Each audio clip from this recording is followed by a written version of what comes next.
des plans à trouver sur les ombres. Ouais. Tu vois, ça unifie. Hein?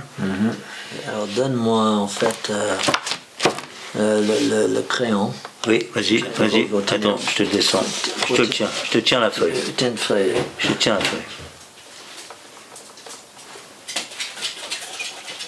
Pour moi, c'est une expérience de la vie que j'aurais jamais pu espérer avoir. Ouais. Ouais, parce qu'il y a des choses. Le canard, là. Il y a des choses là, oui. Oui, c'est-à-dire c'est un de mes élèves les plus originaux que j'ai eu, parce qu'il faisait tout de suite des recherches avec sa main gauche et sa main droite, j'avais jamais vu ça. Donc, tu m'as dit ça aussi, hein? Ouais, ça. Et puis l'autre. Ouais. Tu fais exprès, David, ou bien, non?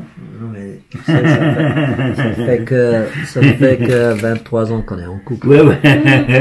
Ce qu'on voit, c'est une de tes créations, c'est une création d'User, c'est un mélange, c'est quoi maintenant? Non, mais c'est-à-dire que cette année, surtout, Jean-Pierre me fait faire beaucoup de choses moi-même seul.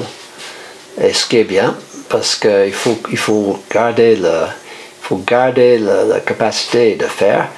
Même que, c'est-à-dire que j'ai un corps qui est périclité et donc c'est uniquement le bras gauche qui fonctionne. Heureusement, j'avais découvert justement il y a 25 ans que j'étais ambidextre pour le dessin et la peinture et maintenant ça me sert en fait depuis le début de l'année passée, lorsqu'on a repris de nouveau. Et je lui ai montré évidemment ce que ma sensibilité pouvait éprouver devant un espace limité qu'on appelle une toile, devant un temps libre qu'on appelle une chanson, etc.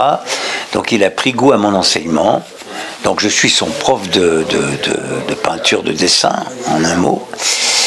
Et on a, comme il est très malade, sclérose en plaques, je le dis parce qu'il ose le dire, et non seulement il ose, mais il exprime sa maladie sur un plan, je trouve, assez extraordinaire et courageux. C'est un homme de grand courage, et il met en place sa maladie pour exprimer, je dirais, l'histoire du monde et l'histoire de l'homme en général, dans les chakras et dans la recherche de l'histoire, etc. Puis j'avais toujours peur, lorsque j'étais petite, de penser de faire des écoles de beaux-arts, puisque mes parents étaient dans les beaux-arts et je voyais comme ils souffraient. Même comme enfant de 5 ans, je voyais comme ils souffraient. Donc tu souffres pas avec Jean-Pierre? Et je souffre absolument pas du tout, parce que, comme je lui avais toujours dit pendant des années, lui est peintre, mais moi je suis peintre de dimanche. C'est-à-dire qu'il y a une partie qui est art thérapie. Il y a une autre partie qui est seulement art, et c'est ça qui est le plus beau. Il y a des choses qui ressent très fortement. Je pense que de toute façon, il aurait dû être un artiste, car son père est un homme de théâtre, sa mère une musicienne classique très connue aux États-Unis, mais il a fait du droit, et en fait, je pense que son but eût été qu'il soit artiste d'une manière ou d'une autre, et il l'est. Je dis, depuis 40e anniversaire, je peux me consacrer à l'art comme je l'aime. Comme je l'aime, et avec Jean-Pierre, en fait, ça s'éclate.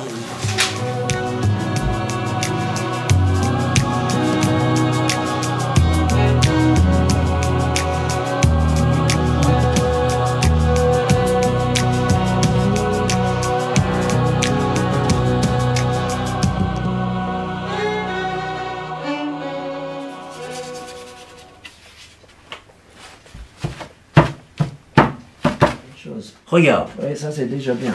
C'est super, non? Ça c'est déjà bien. Alors il faut... Est-ce que tu en veux encore un oui, peu? Oui. Là. Il y a un thème que tu veux faire sortir durant cette exposition. Oui. C'est quoi? C'est le thème de sortir de la cage, sauter la barrière, pour retrouver derrière un nouveau monde, en fait une symphonie du nouveau monde.